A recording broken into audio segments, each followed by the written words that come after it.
الحمد لله رب العالمين صلى الله وسلم وبارك على نبينا محمد وعلى آله وأصحابه أجمعين وأشهد أن لا إله إلا الله وحده لا شريك له وأشهد أن محمدا عبده ورسوله صلى الله عليه وسلم أما بعد فهذه ليلة 15 من شهر رجب عام 1441 من هجرة النبي صلى الله عليه وسلم نجتمع فيها في هذا البيت من بيوت الله لنتناول موضوعا هو من الأهمية بمكان، إذ أن شرع الله سبحانه وتعالى ذكر أحكاما تتعلق به، ولا بد للمسلم من معرفتها وتطبيقها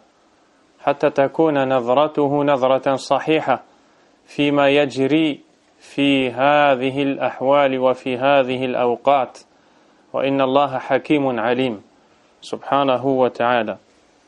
Nous sommes le 8 mars 2020 réunis pour traiter d'un sujet extrêmement important et porter le regard de l'islam sur une épidémie parmi tant d'autres qui se propage à grande vitesse et dont beaucoup parlent, mais très peu sont ceux qui en parlent à la manière musulmane. Ce dont nous allons parler, mes chers frères, c'est, comme cela a été annoncé, cette maladie appelée coronavirus. En réalité, nous ne sommes pas là pour parler de la maladie en elle-même qui porte ce nom ou à laquelle on a donné ce nom. Nous sommes là pour parler d'autre chose. Nous sommes là pour parler de la vision que doit avoir le musulman de ce genre d'événement. Voilà le sujet qui nous intéresse en réalité. Qu'une maladie s'appelle telle ou telle, qu'elle porte tel nom ou tel autre nom. Ce qui nous concerne, nous, c'est notre croyance en tant que musulmans et du regard que le musulman doit porter sur ce genre d'événements, sur ces maladies, ces épidémies qui se propagent à grande vitesse et qui sont la cause par la permission et le décret d'Allah subhanahu wa ta'ala de la mort de beaucoup de gens ou d'autres mots encore. Voici le sujet de la conférence, Inch'Allah ta'ala. Beaucoup de choses se passent dans cette vie.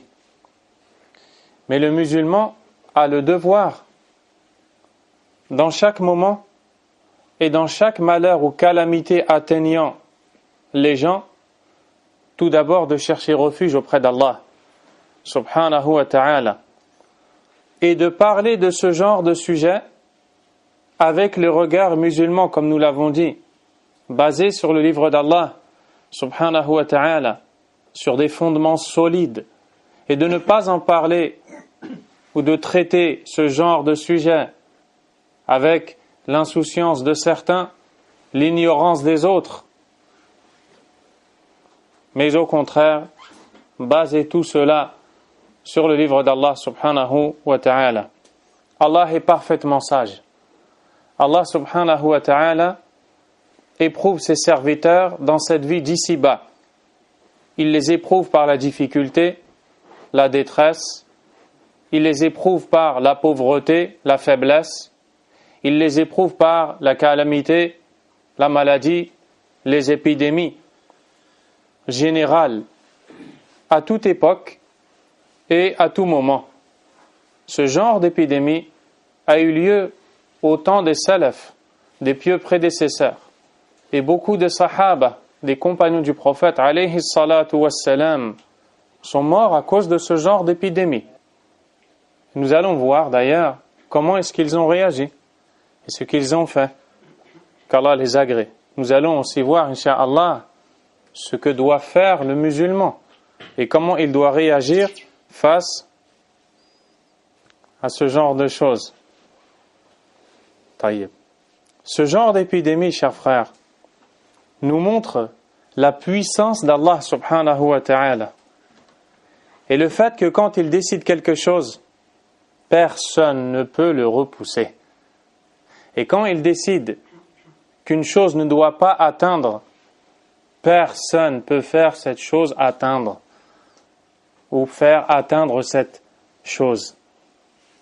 C'est un rappel pour les gens avec lequel Allah subhanahu wa ta'ala leur montre leur faiblesse. Allah Azza wa Jalla a dit dans le livre, dans le Coran, wa khuliqal insanu da'ifa. Et l'homme a été créé faible. Nous sommes faibles. Regardez ce que nous montre Allah subhanahu wa ta'ala en ces jours. Vous êtes riche, vous êtes brillant dans les études, vous êtes diplômé, très instruit, vous êtes capable de concevoir, d'innover, produire, fabriquer, et j'en passe. Regardez comment vous êtes. Avec tous ces moyens qui sont à votre disposition, vous voici paniqué, vous voici peiné, anxieux. Pour certains, vous ne dormez plus. Pour d'autres, vous n'arrivez plus à vivre, car vous faites face à quelque chose qui vous a perturbé. Alors que le croyant, lui, il ne réagit pas comme cela. Le croyant le prend comme un rappel parmi tous les rappels qu'Allah lui envoie, subhanahu wa ta'ala, lui montrant le besoin qu'il a d'Allah. Nous sommes tous les serviteurs d'Allah. Allah tabaraka wa ta'ala nous a tous créés et nous sommes tous ses esclaves. Et la servitude ou le fait d'être le serviteur d'Allah subhanahu wa ta'ala se divise en deux. Il y a ce que l'on appelle al-ubudiyatul 'amma wal-ubudiyatul khassa, la servitude générale et la servitude particulière. La servitude particulière, c'est le fait que nous sommes, nous les croyants, serviteurs d'Allah, de bon gré. Nous appliquons ses ordres, nous délaissons ses interdits et cherchons à se rapprocher de lui par cela. Nous ne l'adorons que lui seul, sans associé. C'est lui que nous sollicitons, c'est en lui que nous plaçons notre confiance. C'est son espoir, c'est sa miséricorde que nous espérons, subhanahu wa ta'ala. Cela est propre aux croyants. En cela, ils sont les serviteurs d'Allah de manière particulière et spécifique. Mais de l'autre côté, toutes les créatures d'Allah lui sont servantes. Nous sommes tous des serviteurs d'Allah, qu'il s'agisse d'un croyant ou non, dans le sens où nous sommes tous assujettis à sa décision, à son décret, à ce qu'il veut. Ainsi, si Allah subhanahu wa ta'ala décide qu'une maladie se répande, personne ne peut l'éviter sans l'autorisation et la permission d'Allah. Personne ne peut la repousser. Voilà qu'Allah tabaraka wa ta'ala nous le montre. Elle se répand, les gens sont paniqués, il y a des grandes réunions qui sont organisées pour chercher à contrer, à repousser, à atténuer, et pourtant, les chiffres parlent d'eux-mêmes. Chaque jour, ce sont des centaines et des centaines et des centaines de gens qui sont encore contaminés. Allahu Akbar. Allahu Akbar. Allah Azza wa Jalla a mis des signes dans sa création, dans l'alternance de la nuit et du jour, dans les cieux et sur la terre. Ces signes servent à nous faire méditer sur sa seigneurie, sur le fait qu'il est lui seul, Rabbul Alamin, le Seigneur des mondes, subhanahu wa ta'ala. Ils servent à nous rendre compte de notre réalité, notre faiblesse. Allah Azza wa Jalla dit, Ya ayyuhan nasu antumul fuqara'u ila Allah. Ô vous les gens, vous êtes les besogneux envers Allah. C'est-à-dire que vous êtes ceux qui avez besoin d'Allah subhanahu wa ta'ala. Vous ne pouvez pas vous passer de lui. Azza wa Jal. Si Allah décidait de vous toucher d'une quelconque épreuve, personne ne saurait la repousser. Si Allah décidait de vous épargner d'une quelconque douleur, calamité ou d'un mal, personne ne pourrait vous atteindre par ce dernier. Dans le verset, Allah Azza wa Jalla a dit « Ma yaftahillahu linnasi min rahmatin fala mumsika laha » Ce qu'Allah accorde aux gens comme miséricorde, personne ne peut le retenir. Si Allah te l'a accordé, personne ne peut le retenir. Wa ma yumsik fala mursila lahu min ba'dih. Et ce qu'il retient, personne d'autre que lui, après lui, ne peut l'accorder. Tout est dans la main d'Allah, subhanahu wa ta'ala. Ce genre de virus a créé une panique dans les cœurs de bon nombre de gens sans pareil. Ce genre de virus qui a été appelé corona. Corona est le mot latin signifiant en français la couronne. Car après l'avoir agrandi des centaines de milliers de fois avec les microscopes les plus Allahu Akbar, les plus précis, il a fallu l'agrandir des centaines et des centaines et des centaines de milliers de fois pour voir cette toute petite créature ressembler à une couronne. Ils l'ont donc donné ce nom-là. Allahu Akbar. Cette petite couronne, ce petit corona, ce petit virus a pourtant fait paniquer et est en train de faire paniquer tout le monde. Il a suscité les efforts fournis par un très grand nombre de pays pour y remédier. Il a été la cause de la chute de l'économie, de la chute de la bourse. Par la cause de ce virus, des commerces ont été arrêtés, des ventes, des négoces ont été stoppés, des magasins ont été fermés, des lieux de rencontre ont été clôturés, des rencontres ont été suspendues. Quel est le regard que doit porter le musulman sur tout cela ? Il doit avoir plusieurs réflexions. La première chose que le musulman doit se dire est que toute chose se produisant sur la terre d'Allah, subhanahu wa ta'ala, est le fruit du destin. Tout a été créé par Allah, azza wa jal. Tout a été décrété par Allah, subhanahu wa ta'ala. Allah nous dit dans le livre, dans le Coran, Inna kulla shay'in khalaqnahu biqadar. Toute chose, nous l'avons créée à juste mesure. Tout ce qu'Allah a créé a reçu sa mesure. Quand est-ce que cette chose est venue?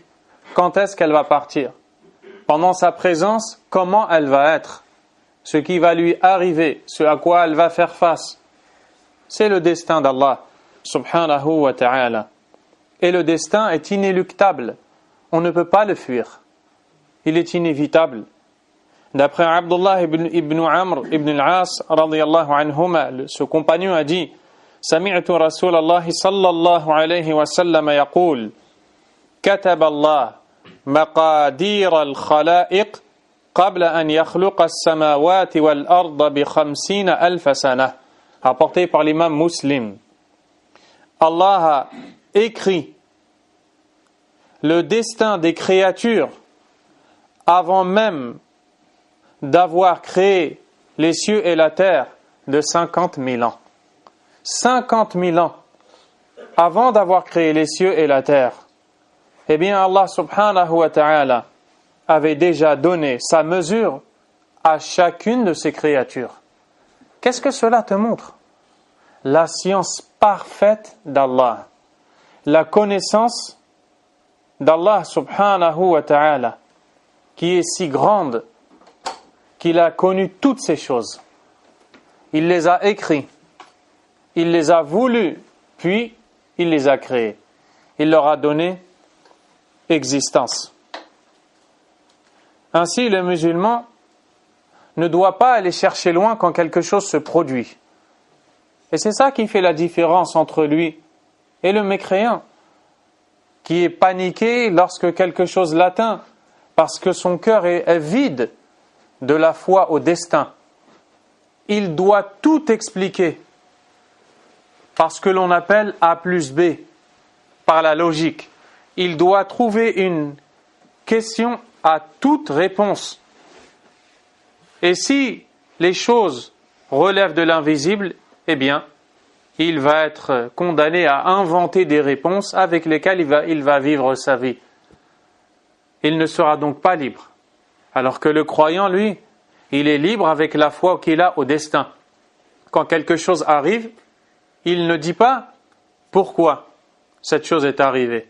Il ne dit pas le pauvre, il ne mérite pas. Il ne dit pas il est venu trop tôt, ça m'est arrivé trop tôt. Il ne dit rien de tout cela. Mais plutôt, comme le prophète alayhi salatu wassalam a dit, wa in asabaka shay, et si quelque chose t'atteint, fala taqul law anni fa'altu kadha kana kadha wa kadha. Ne dis pas, si seulement j'avais fait telle chose, j'aurais eu telle et telle chose. Telle et telle chose se serait produit. Ne dis pas cela. Walakin qul qaddara Allahu wa ma sha'a fa'al. Mais dis plutôt, Allah a décrété et a agi selon sa volonté. La deuxième chose, c'est que ce genre d'épidémie se répandant sur la terre d'Allah, subhanahu wa ta'ala, est une leçon de la part d'Allah, tabaraka wa ta'ala, par laquelle il nous invite tous à se repentir à lui, à revenir vers lui, à lui demander pardon, et par laquelle il éprouve les gens, subhanahu wa ta'ala. Cela fait partie de ce que l'on appelle junudullah, les soldats d'Allah, tabaraka wa ta'ala. Allah a des créatures, leur nombre est très grand comme vous le savez. Il en utilise certaines pour faire ce qu'il décide. Parmi les créatures qu'il a utilisées en ce moment, cette épidémie qui se répand, qui a été utilisée par Allah, tabaraka wa ta'ala, pour une sagesse dont il est connaisseur, azza wa jal, sans le moindre doute. Allah a dit dans son livre, وَلِلَّهِ جُنُودُ السَّمَاوَاتِ وَالْأَرْضِ وَكَانَ اللَّهُ عَزِيزًا حَكِيمًا. وَلِلَّهِ جُنُودُ السَّمَاوَاتِ وَالْأَرْضِ وَكَانَ اللَّهُ عَلِيمًا حَكِيمًا. Il nous dit aussi وَمَا يَعْلَمُ جُنُودَ رَبِّكَ إِلَّا هُ. Dans le sens rapproché des versets, Allah subhanahu wa ta'ala nous dit et à Allah appartiennent les armées des cieux et de la terre. Et Allah est omniscient et sage. Et à Allah appartiennent les armées des cieux et de la terre. Et Allah est connaisseur de toutes choses et sage. Il nous dit aussi dans le sens du verset, et ne connaît les armées de ton Seigneur que lui seul. وَمَا هِيَ إِلَّا ذِكْرَى لِلْبَشَرِ. Et elles ne sont qu'un rappel pour l'humanité. Allah tabaraka wa ta'ala envoie de ses créatures et il nous montre notre faiblesse. Quelque chose que l'on ne peut voir à l'œil nu nous a vaincus. Quelque chose qui a été grandi des centaines de milliers de fois pour que l'on essaie un peu de repérer de quoi il s'agit, nous a fait peur, nous a battus et a fait par la permission d'Allah que l'économie a chuté, que des gens en ce moment même ne dorment plus car tous les milliards qu'ils ont dans leur compte sont susceptibles de disparaître d'une minute à l'autre. Allah tabaraka wa ta'ala humilie sa créature et lui dit « Tu es faible ». Et Allah tabaraka wa ta'ala nous dit dans le Coran qu'il y a des gens qui ont oublié l'au-delà car trop occupés par cette vie d'ici-bas et par la matière s'y trouvant, l'argent, les biens et autres. Allah Azza wa Jal nous dit Wa'd Allah, c'est la promesse d'Allah. La yukhlifu Allah wa'dah. Allah ne trahit pas sa promesse. Walakinna akthara an-nasi la ya'lamun. Mais la plupart des gens ne savent pas. Ya'lamuna zahiran min al-hayati ad-dunya. Ils connaissent les choses apparentes de cette vie d'ici-bas. Wa hum 'anil akhirati hum ghafilun. Quant à l'au-delà, ils sont insouciants et inattentifs. Qu'est-ce que cela veut dire? Ils sont tellement occupés par la futilité apparente de cette vie d'ici-bas et par leurs occupations et préoccupations mondaines qu'ils en ont oublié la réalité de l'au-delà, de la rencontre d'Allah subhanahu wa ta'ala. Cela se manifeste en ce moment même. Quand vous voyez des gens qui entendent qu'une épidémie se répand, courir dans tous les sens pour chercher comment éviter cette épidémie, pour chercher comment s'en préserver, se voir épargné de celle-ci, au point de tout acheter, de tout vendre, de déménager, je ne sais quoi, et que vous voyez que ces mêmes personnes n'ont aucune réaction quand on leur parle du châtiment d'Allah yawm al-qiyamah. Ils ne sont pas paniqués. On ne les voit pas faire tous ces efforts afin d'être protégés parce qu'ils connaissent les choses apparentes de la vie d'ici-bas et sont distraits à l'au-delà. Au point où la maladie de leur corps est pour eux bien plus grave que la maladie de leur cœur, alors que c'est en réalité tout le contraire. La chose la plus grave, c'est la maladie de ton cœur, c'est la perte de ta religion qui te conduit à rencontrer Allah demain, le jour dernier, et le voir en colère contre toi, te punir et te châtier, qu'Allah nous en préserve. Tu vois des gens dans cette vie d'ici-bas faire des régimes, par exemple. Pourquoi est-ce qu'ils le font? Pour garder leur santé? Ou alors s'ils sont malades, pour réduire, affaiblir la maladie? Pour ne pas attraper des microbes? Ils sont capables de faire tout un tas de choses pour parvenir à ce but. Et pourtant, qui est-ce qui se préserve du châtiment d'Allah? Qui est-ce qui se préserve et qui fait toutes les causes pour être épargné de l'entrée au feu? Un feu dont le combustible sera fait d'hommes et de pierres, comme Allah nous le dit subhanahu wa ta'ala. Un feu énorme, un châtiment douloureux, qu'Allah nous en préserve. La pire des maladies, c'est la maladie des cœurs, pas celle du corps. Allah subhanahu wa ta'ala éprouve les gens par ces épidémies qu'il envoie afin qu'ils reviennent à lui.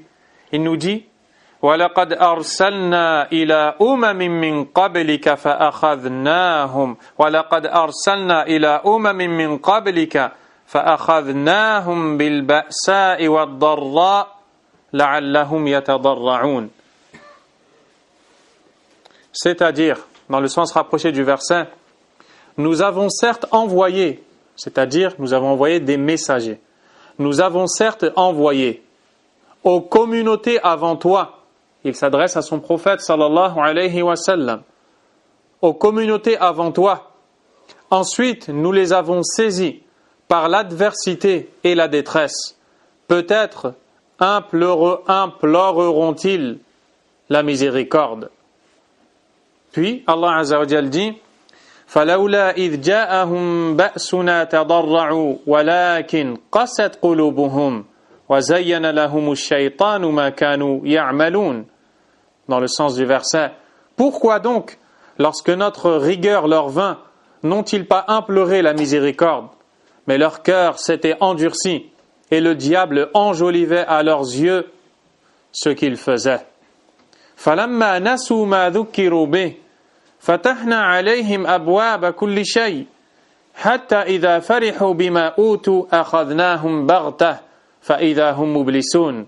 Puis lorsqu'ils eurent oublié ce qu'on leur avait rappelé, nous leur ouvrîmes les portes donnant sur toute chose l'abondance. Et lorsqu'ils eurent exulté de joie en raison de ce qui leur avait été donné, nous les saisîmes soudain et les voilà désespérés. Allahu Akbar. L'imam Ibn Kathir rahimahullah nous dit, en expliquant la parole d'Allah Azza wa Jal, فَأَخَذْنَاهُمْ بِالْبَأْسَاءِ وَالضَّرَّاءِ Nous les avons saisis par l'adversité et la détresse. يعني الفقر والضيق في العيش والضراء وهي الأسقام والآلام. C'est-à-dire qu'ils ont été frappés par la pauvreté, qu'ils se sont retrouvés étroits, serrés dans leur vie, en termes de subsistance notamment, et ils ont été atteints par les maladies et les douleurs. Ainsi, Allah tabaraka wa ta'ala nous enseigne de façon claire qu'il envoie des maladies, peut-être allons-nous revenir vers lui par leur cause. La troisième chose à savoir, c'est que la calamité descend à cause du péché qui est commis. Et vous allez écouter les textes du Coran et de la Sunna dans ce sens. En effet, lorsqu'une calamité frappe, elle est très souvent due au péché commis par les gens ayant été touchés par celle-ci. Allah Azza wa Jal nous dit dans le verset وَمَا أَصَابَكُم مِّن مُّصِيبَةٍ فَبِمَا كَسَبَتْ أَيْدِيكُمْ وَيَعْفُو عَن كَثِيرٍ. Et ce qui vous a atteint comme malheur est dû à ce que vos mains ont fait, et il pardonne beaucoup. Ainsi, Allah tabaraka wa ta'ala nous montre ici que les malheurs ayant atteint les gens sont dus à ce que ces derniers ont fait comme péché et désobéissance à Allah. Et il est connu que plus la personne désobéit à Allah, Azza wa Jal, moins elle est protégée par Allah, et plus elle est exposée à un châtiment venant d'Allah subhanahu wa ta'ala. Également, le prophète sallallahu alayhi wa sallam, s'adressant à ses compagnons parmi les muhajiroun, ceux qui ont émigré de la Mecque à Médine, leur a dit Ya ma'ashar al-muhajirin, ô vous les émigrants, khisalun khams, inibtulitum bihin, wa nazalna bikum, wa a'udhu billahi an tudrikuhun. Il existe 5 choses. Si vous êtes éprouvés par celle-ci, et qu'elles vous atteignent, et je demande à Allah de vous protéger de les atteindre. Il cita ces 5 choses parmi lesquelles il dit Lam tadhhar al-fahishatu fi qawm qattu hatta yu'linu biha illa fasha fihim at-ta'un wal awja'u allati lam takun fi aslafihim. La perversité, la turpitude n'est jamais apparue dans un peuple qui fait cette turpitude en plein public sans que ne se répandent en leur sein la peste et les maladies qui n'ont été connues par personne avant eux. Allahu Akbar. Comment est appelé ce virus? Le nouveau coronavirus, le nouveau virus. Le prophète alayhi salatu wassalam nous dit que chaque fois que la turpitude se répand, la fornication et les mots s'y rattachant, au point où les gens commettent ces actes en public de la manière la plus apaisée, Allah tabaraka wa ta'ala envoie des calamités inconnues dans les nations passées, des maladies douloureuses inconnues dans les nations passées. Cette maladie ici a été appelée at-ta'un. Elle a été traduite approximativement par la peste, mais en réalité, at-ta'un est un mot dont le sens est plus général. L'éminent savant Abdul Muhsin al-Abbad, hafidahullah, savant de la ville de Médine, a été interrogé il y a quelques jours dans la mosquée du prophète sallallahu alayhi wa sallam concernant le virus qui sévit en ces jours. Fait-il partie des catégories du ta'un? Il répondit, nul doute que les maladies qui se répandent de cette façon et qui causent la mort de beaucoup de gens font partie du ta'un. Ainsi, le prophète alayhi salatu wassalam nous enseigne ici que chaque fois que la turpitude se répand, au point où les gens la commettent en public sans aucune gêne, Allah Azza wa Jal se met en colère et envoie le ta'un chez les gens. Abdullah ibn Abbas, qu'Allah l'agrée lui ainsi que son père, rapporte du prophète sallallahu alayhi wa sallam qui dit وَلَا ظَهَرَتْ فِيهِمُ الْفَاحِشَةِ إِلَّا فَشَى فِيهِمُ الْمَوْتِ.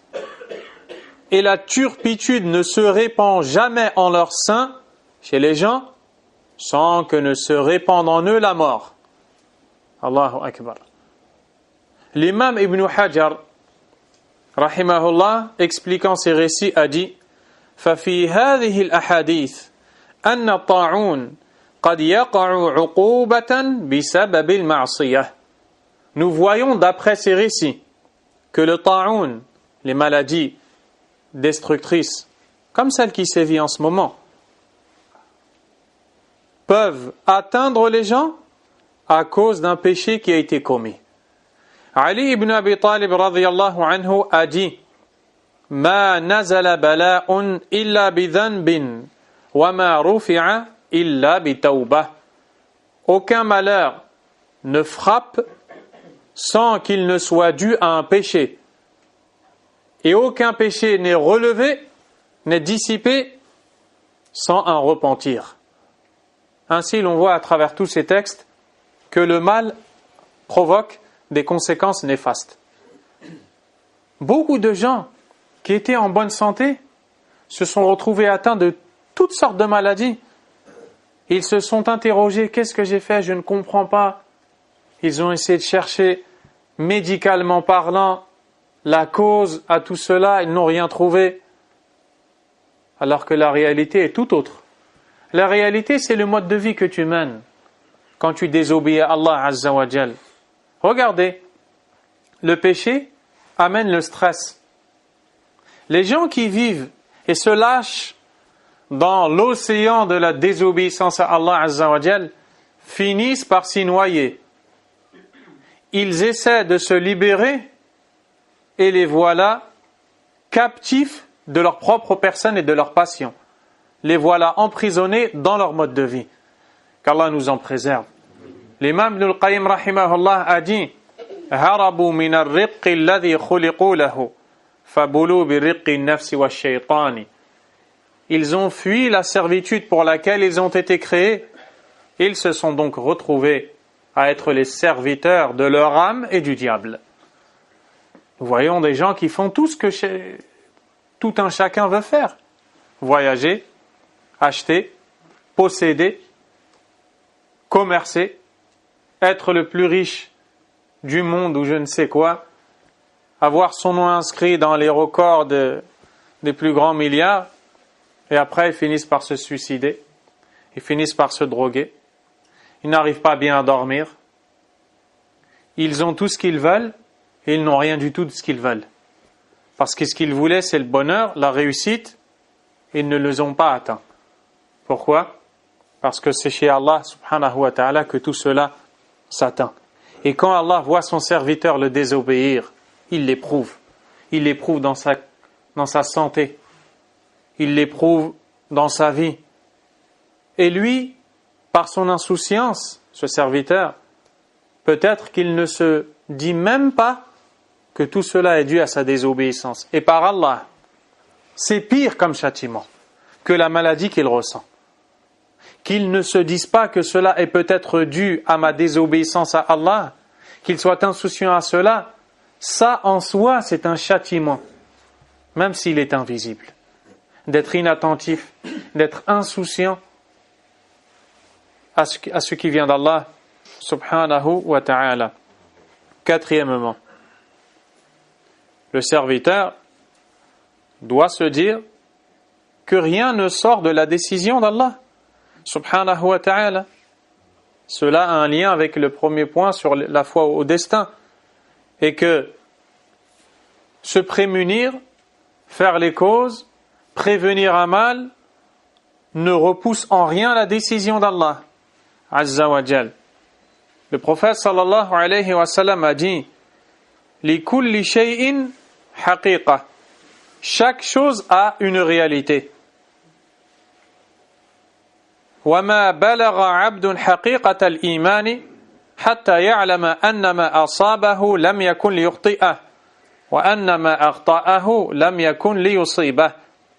Et aucun serviteur n'atteindra la réalité de la foi jusqu'à ce qu'il sache que ce qu'il a touché n'aurait jamais pu l'éviter et ce qu'il a évité n'aurait jamais pu le toucher.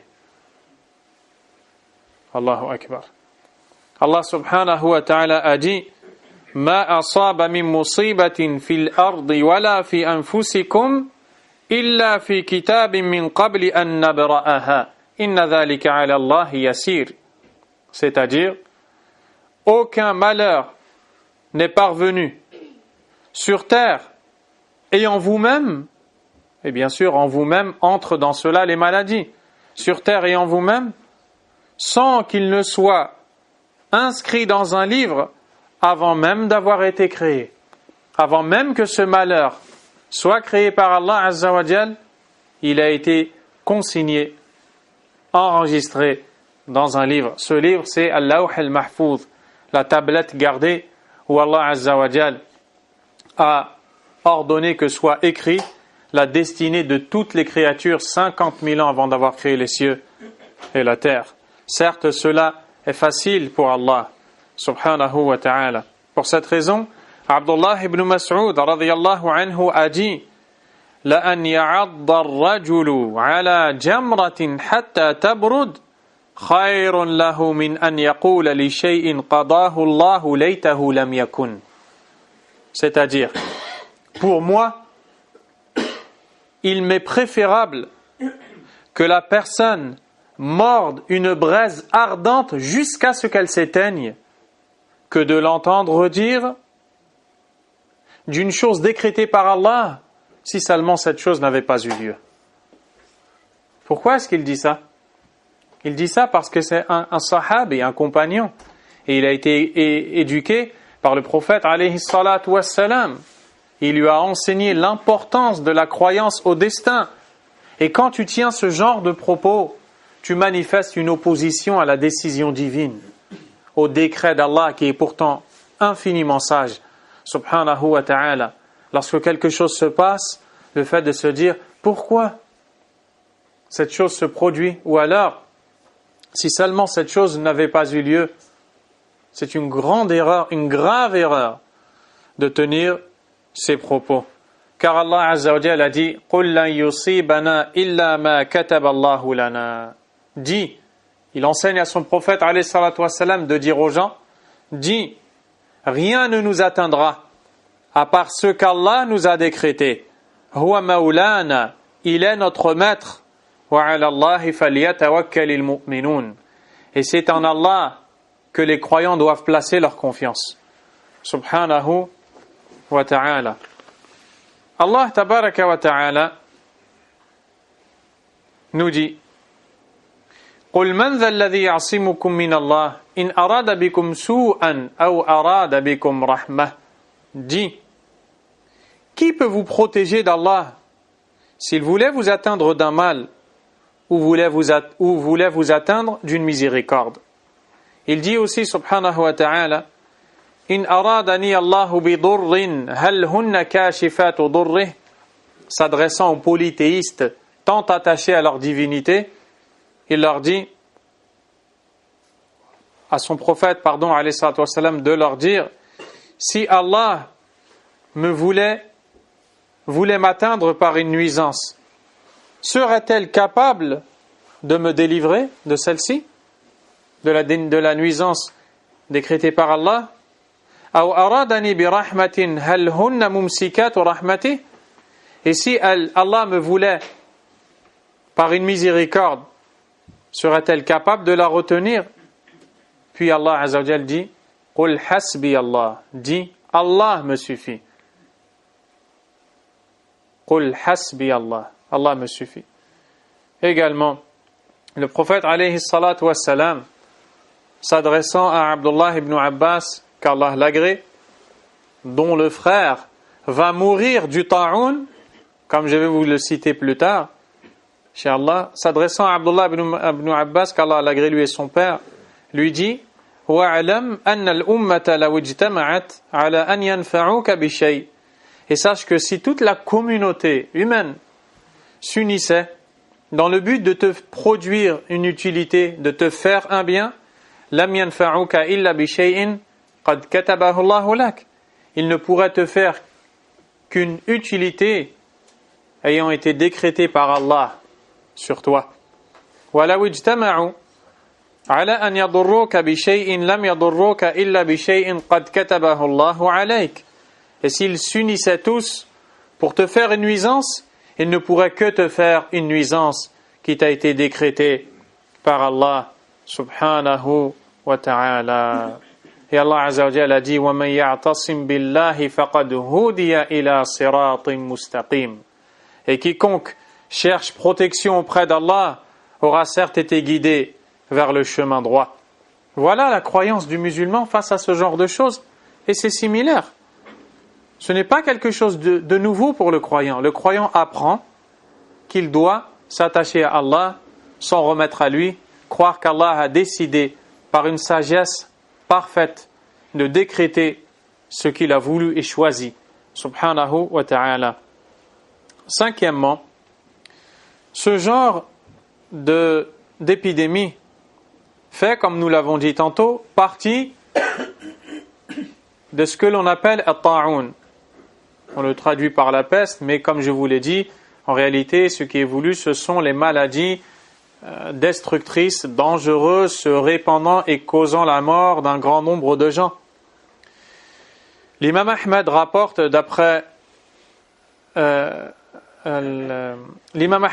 rapporte que le prophète sallallahu alayhi wa sallam a dit فَالطَّاعُونُ شَهَادَةٌ لِأُمَّتِي وَرَحْمَةٌ وَرِجْسٌ عَلَى الْكَافِرِينَ. La peste ou le ta'oun est un martyr pour ma communauté et une miséricorde. Qu'est-ce que cela veut dire? C'est un martyr pour la communauté. Les musulmans croyants qui meurent touchés par ce genre de maladie peuvent espérer mourir martyrs et gagner les récompenses qui leur ont été promises par Allah subhanahu wa ta'ala. Aisha radiyallahu anha a dit سألت رسول الله صلى الله عليه وسلم عن الطاعون. J'ai interrogé le messager d'Allah sallallahu alayhi wa sallam sur le ta'oun, les maladies destructrices. فأخبرني أنه عذاب يبعثه الله على من يشاء وأن الله جعله رحمة للمؤمنين ليس من أحد يقع الطاعون فيمكث في بلده صابرا محتسبا يعلم أنه لا يصيبه إلا ما كتب الله له إلا كان له مثل أجر شهيد. L'imam al-Bukhari rapporte que Aïcha a interrogé le prophète alayhi salatu wassalam sur le ta'oun. Et le prophète alayhi salatu wassalam, dit-elle, m'a informé qu'il est un châtiment envoyé par Allah vers qui il voudra et qu'il est une miséricorde pour les croyants.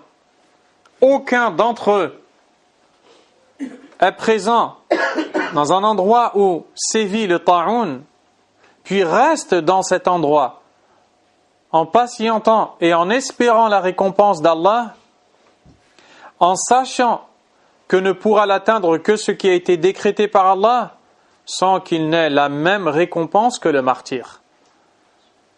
Lorsque quelqu'un apprend que sévit ce genre d'épidémie dans un endroit où il se trouve, il doit y rester. Il ne doit pas quitter cet endroit, de peur que cette maladie se répande et qu'il ne soit donc un facteur à cause duquel cette maladie se répande. Ça, c'est une solution islamique qui d'ailleurs est appliquée aujourd'hui. Et c'est une sage solution sans le moindre doute. Eh bien, celui qui est atteint ou qui est présent dans un endroit où le ta'oun sévit, il doit patienter dans cet endroit et ne pas en sortir. Et attendre ce qu'Allah Azza wa Jal va décider. Le prophète sallallahu alayhi wa sallam a dit dans le hadith rapporté par l'imam al-Bukhari, d'après Anas qu'Allah l'agrée, At-ta'ounu shahadatun li kulli muslim. Le ta'oun est un martyr pour tout musulman. Il dit aussi At-ta'ounu shahadatun li ummati. le ta'oun, est un martyr pour ma communauté. Plus loin, il dit وَمَنْ مَاتَ فِيهِ مَاتَ شَهِيدًا. Quiconque en meurt mourra martyr. وَمَنْ أَقَامَ فِيهِ كَانَ كَالْمُرَابِطِ فِي سَبِيلِ اللَّهِ. Et quiconque reste dans l'endroit où il se trouve, le ta'oun, sera à l'égal de celui qui monte la garde pour Allah. وَمَنْ فَرَّ مِنْهُ كَانَ كَالْفَارِّ مِنَ الزَّحْفِ. Et quiconque le fuit est semblable à celui qui a fui l'ennemi le jour du combat. Et ça, c'est un des péchés majeurs en islam. Regardez, il a été comparé, celui qui fuit l'endroit où se trouve ce genre d'épidémie, à celui qui a fui l'ennemi en plein combat, alors qu'il n'a pas le droit de tourner le dos à ce moment-là. Pourquoi ? Parce que c'est un ordre d'Allah Azza wa Jal. Et Allah Azza wa Jal veut éprouver ses serviteurs. Et lors de l'épreuve, le serviteur doit prendre les ordres d'Allah subhanahu wa ta'ala. En l'an 17 ou 18, Allah est plus savant, de l'émigration du prophète sallallahu alayhi wa sallam, a sévi une peste en Palestine, dans l'endroit appelé Amawas, traduit en français par Emmaüs, la peste d'Emmaüs. En français, ils l'ont traduit, car elle est connue. Elle a été la cause de plus de 25 000 morts. Sous la gouvernance de Omar ibn al-Khattab, radiyallahu ta'ala anhu. Comment les Sahaba ont réagi?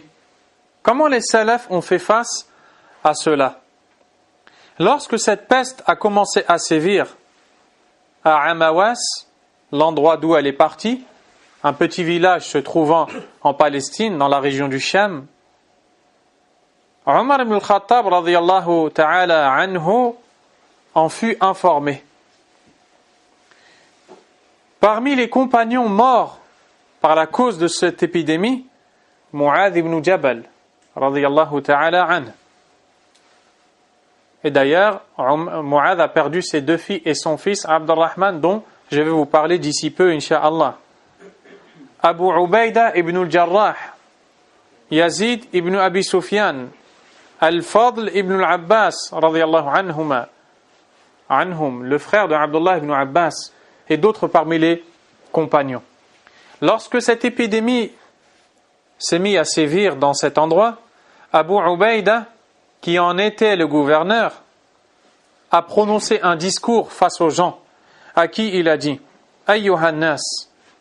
Et ça, c'est rapporté par l'imam Ibn Kathir, rahimahullah ta'ala, dans son livre d'histoire intitulé Al-Bidaya wa Nihaya, le début et la fin. « Ayyuhan nas, inna hadha al-waja'a rahmatun bikum, wa da'watu nabiyyikum » Ô vous les gens, cette maladie qui sévit est une miséricorde pour vous. L'invocation de votre prophète, wa mautus salihin fikum, et la mort des pieux parmi vous. Wa inna Aba Ubaydata yas'alu Allah an yuqassima li Abi Ubaydata minhu haddahu fatu'ina famat. Quant à Abu Ubaida lui-même, qui est en train de s'adresser dans ce discours qu'il prononce à l'assemblée, à l'assistance, il leur dit: quant à Abu Ubaida, il demande à Allah de lui en donner la plus grande part. Il fut alors touché de cette peste à cause de laquelle il mourra. 20 après lui succéda à la gouvernance d'autres parmi les compagnons, parmi lesquels Mu'adh, qu'Allah l'agrée, qui tient les mêmes propos tenus par son prédécesseur Abu Ubaida en face du public. Et il demanda à Allah Azza wa Jal de lui donner, ainsi qu'à sa famille, la plus grande part de cela. Ses 2 filles furent touchées. Il les enterra. Après cela, son fils Abdurrahman a été touché. Il dit à son fils: Kayfa tajiduk? Comment te sens-tu? Il lui répondit: Satajiduni insha'Allahu minas sabirin. Tu me trouveras, insha'Allah, du nombre des gens endurants. puis il mourut, son père l'enterra. Ensuite, cette maladie l'a atteint et elle a commencé par sa main. Quand il vit le début de la maladie dans sa main, savez-vous ce qu'il a dit? Il a dit, je jure par Allah que si on me donnait toute la dunya en l'échange de ta disparition, je ne l'accepterai pas. Puis il est mort de la peste. Mu'adh ibn Jabal, un des plus savants des sahaba dans le halal et le haram. Un point important.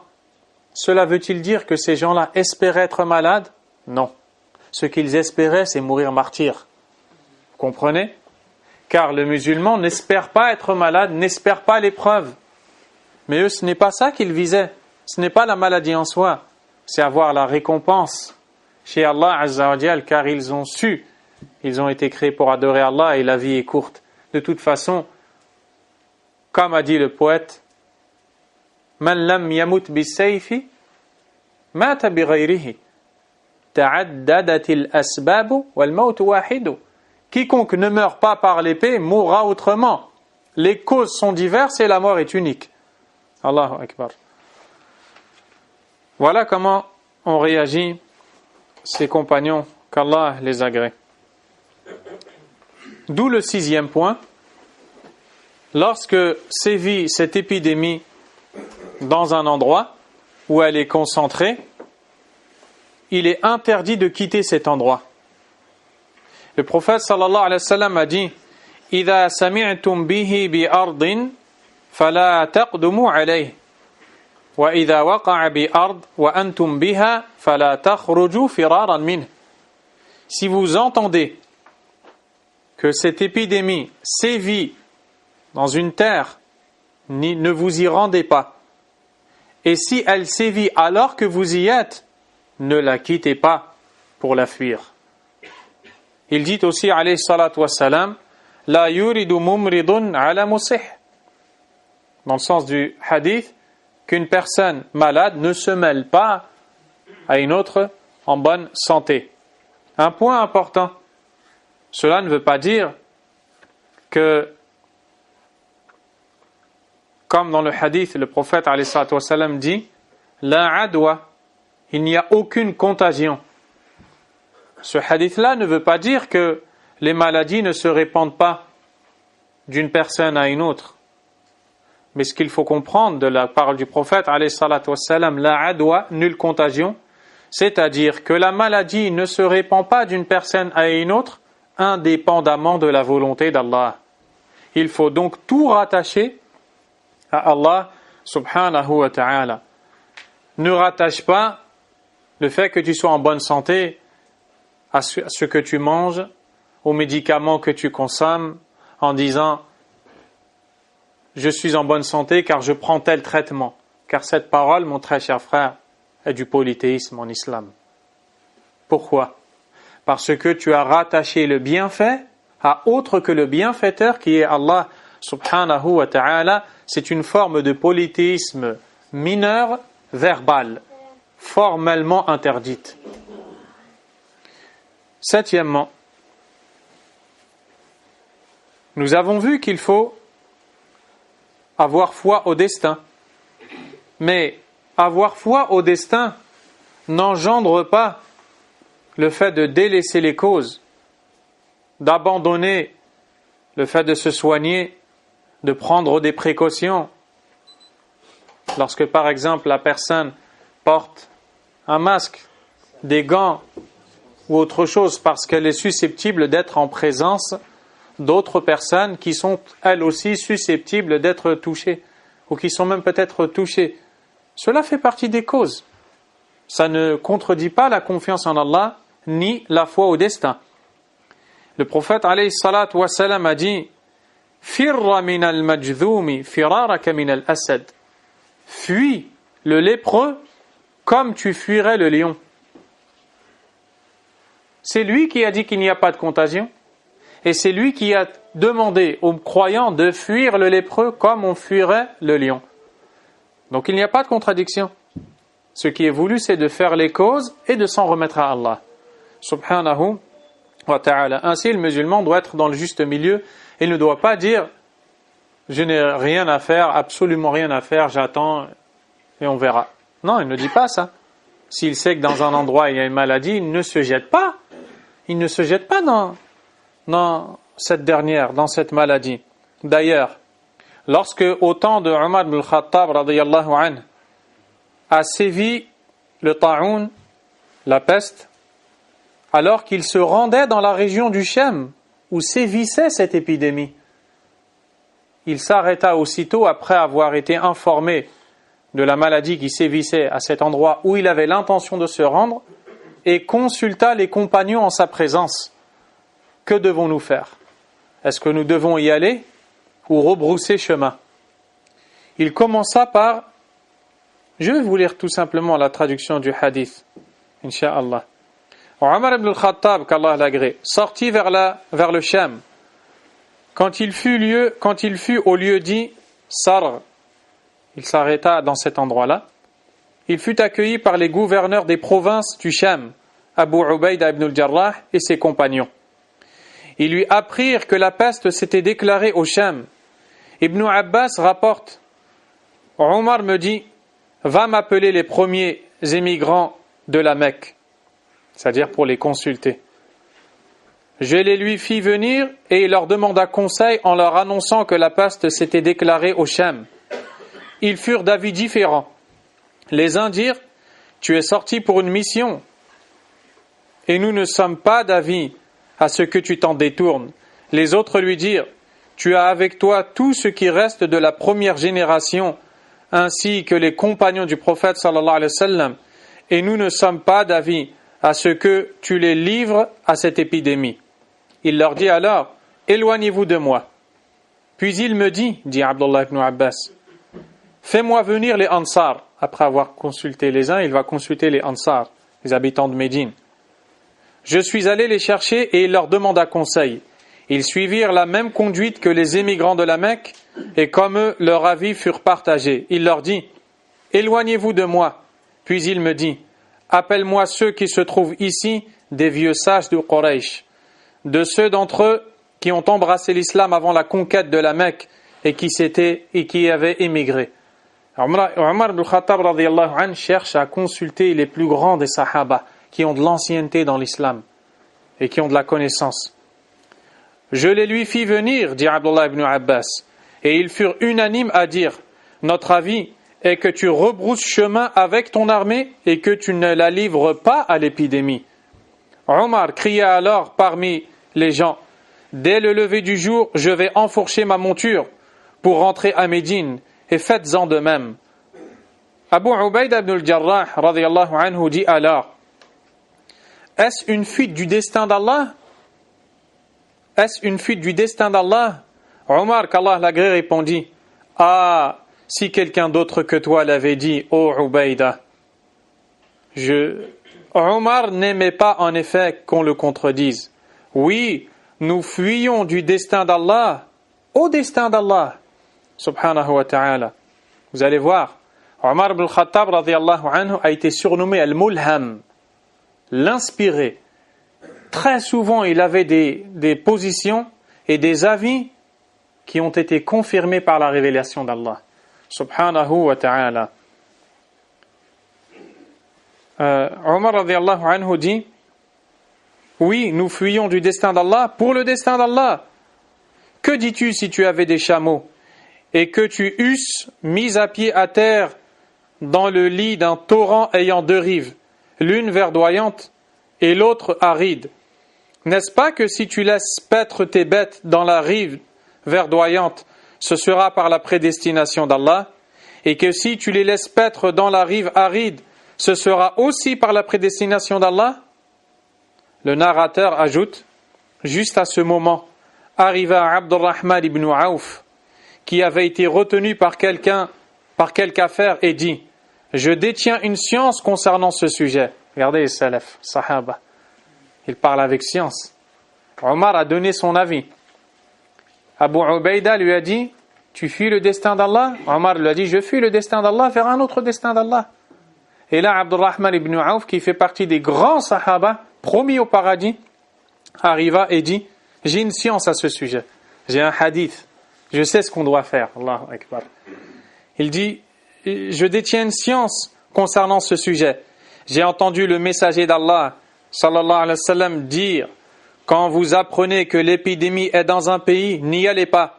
Et si l'épidémie arrive quand vous y êtes, n'en sortez pas. » Omar remercia alors Allah exalté et prit le chemin du retour. Allahu Akbar. Qu'Allah agrée les sahaba, les meilleurs des hommes. Wallahi, les meilleurs des hommes. Huitièmement,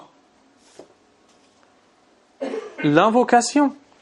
Le musulman doit invoquer Allah subhanahu wa ta'ala. Et ça, c'est un point extrêmement important sur lequel vous devez vous concentrer. En effet, celui qui étudie la vie du prophète alayhi salatu wassalam va voir qu'à chaque instant, à chaque situation, il a invoqué Allah subhanahu wa ta'ala.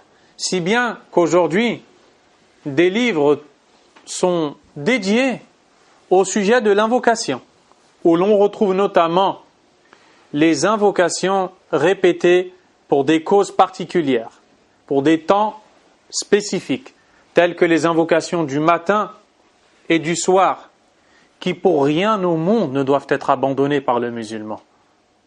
C'est une grande perte de laisser un matin passer, un soir passer, sans invoquer Allah subhanahu wa ta'ala.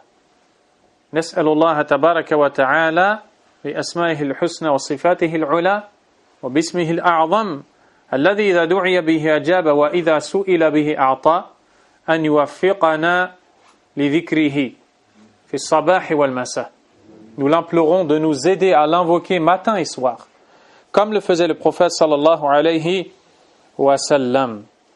Le prophète sallallahu alayhi wa sallam nous a enseigné un grand nombre d'invocations, parmi lesquelles notamment ce que rapporte l'imam Ahmad d'après Anas ibn Malik, qu'Allah l'agrée. Allahumma inni a'udhu bika min al-baras wal-junun wal-judham wa min sayyi'il asqam. Oh Allah, je cherche refuge auprès de toi contre la dépigmentation de la peau, la perte de la raison, la folie, la lèpre et toute mauvaise maladie. Il est bon d'apprendre ce genre d'invocation et de la répéter. C'est ainsi que, incha'Allah ta'ala, Allah te préserve. Les gens cherchent des causes partout, mais n'invoquent pas ou pas assez Allah Azza wa Jal. Ils passent à côté d'un butin inégalé. Invoquer Allah et demander le matin, le soir, dans la prière, avant, après la prière. Le prophète alayhi salatu wassalam a dit: Man qala bismillahi alladhi la yadurru ma'a ismihi shay'un fil ardi wala fis sama' wa huwa as-sami'ul 'alim thalatha marrat lam tusibhu faj'atu bala hatta yusbih wa man qalaha hina yusbihu thalatha marrat lam tusibhu faj'atu bala'in hatta yumsi. Quiconque dit Bismillahi alladhi la yadurru ma'a ismihi shay'un fil ardi wala fis sama' wa huwa as-sami'ul 'alim. Au nom d'Allah, celui avec le nom duquel rien ne peut nuire sur terre et dans le ciel, et il est certes celui qui entend tout et connaît tout. 3 fois, celui qui répète cette parole 3 fois, il ne sera surpris par aucune calamité. Il ne sera touché par aucune calamité. Entre dans cela les maladies, les épidémies qui atteignent les gens subitement, d'un coup, jusqu'à ce qu'ils reviennent au matin. Et quiconque répète ces paroles 3 fois au matin ne sera jamais surpris par une calamité jusqu'à ce qu'il arrive au soir. Les invocations qui sont courtes, mais qui sont pourtant délaissées par bon nombre de gens. Également, le prophète alayhi salatu wassalam nous dit Man nazala manzilan faqala a'udhu bi kalimati llahi tammati min sharri ma khalaq lam yadurruhu shay'un hatta yartahila min manzilihi dhalik. Quiconque fait halte dans un endroit et dit je cherche refuge auprès des paroles parfaites d'Allah contre le mal de ce qu'il a créé, aucun mal ne l'atteindra jusqu'à ce qu'il quitte cet endroit. Également, lorsque tu vois quelqu'un atteint par une maladie, on t'enseigne d'invoquer Allah pour te voir épargné de cette maladie. Le prophète sallallahu alayhi wa sallam a dit: Man qala bismillahi alladhi la yadurru ma'a ismihi shay'un fil ardi wala fis sama' wa huwa as-sami'ul 'alim thalatha marrat. Ça c'est le hadith que je viens de vous citer. Donc je reviens à l'autre. Man ra'a sahiba bala'in faqal alhamdulillahi alladhi 'afani mimma ibtalaka bihi wa faddalani 'ala kathirin mimman khalaqa tafdila lam yusibhu dhalika al-bala. Quiconque voit une personne atteinte par une calamité et dit: toutes les louanges reviennent de droit à Allah qui m'a préservé de ce par quoi il t'a atteint. Ça, il faut le dire à voix basse. Qu'il m'a préservé de ce par quoi il t'a atteint et qui m'a favorisé à bon nombre de ceux qu'il a créés, ne sera jamais atteint par cette calamité.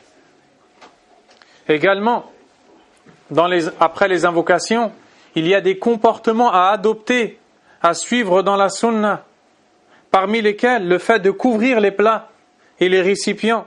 L'imam Muslim, rahimahullah, rapporte d'après Jabir ibn Abdullah, qu'Allah l'agrée, que le prophète sallallahu alayhi wa sallam a dit: Ghattul ina wa awkus siqa. Couvrez les plats et fermez les récipients. Fa inna fi sanati laylatan yanzilu fiha waba. Car il y a au cours de l'année une nuit dans laquelle descend une épidémie. La yamurru bi ina'in laysa alayhi ghita aw siqa'in laysa alayhi wika. Cette épidémie ne passe par aucun plat qui n'est pas couvert ou récipient qui n'est pas fermé, illa nazala fihi min dhalika al-waba, sans le toucher, sans tomber dedans. Wa fi riwaya, et dans une variante du hadith, fa inna fi sanati yawman yanzilu fihi waba. Et il y a dans l'année un jour dans lequel descend une épidémie. Cela ne veut pas dire que si l'on a par exemple oublié de couvrir le plat, au lendemain de le jeter. Non. Tatawakkal ala Allah, tu places ta confiance en Allah Azza wa Jal et tu le manges.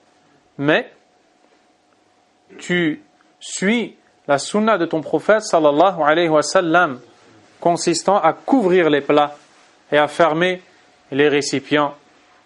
Et c'est ainsi que l'on est protégé. De manière générale, et pour conclure, le remède à tout mot, le remède contre tout mal, c'est de suivre la sunna du prophète sallallahu alayhi wa sallam.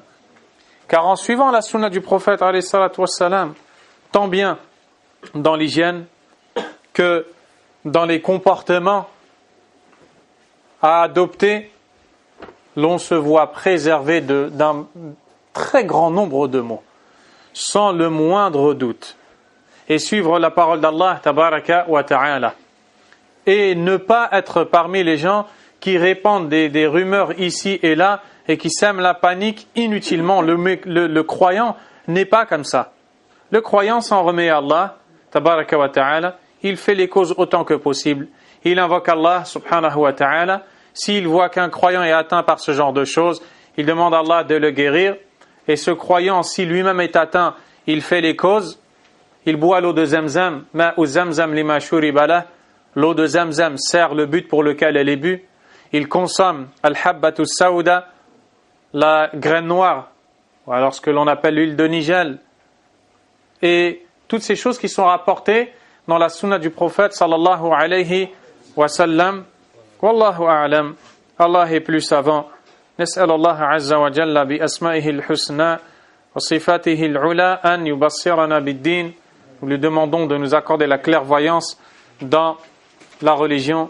ويغفر لنا ذنوبنا اللهم ادفع عنا الوباء اللهم ادفع عنا الوباء اللهم اشف مرضى المسلمين اللهم اشف مرضى المسلمين وارفع عنهم البلاء اللهم اغن فقراءهم واشف مرضاهم اللهم ارزقنا صدق النية وإخلاص العمل إنك على كل شيء قدير وصلى الله وسلم وبارك على نبينا محمد وآله وصحبه أجمعين سبحانك اللهم وبحمدك أشهد أن لا إله إلا أنت أستغفرك وأتوب إليك والله أعلى وأعلم.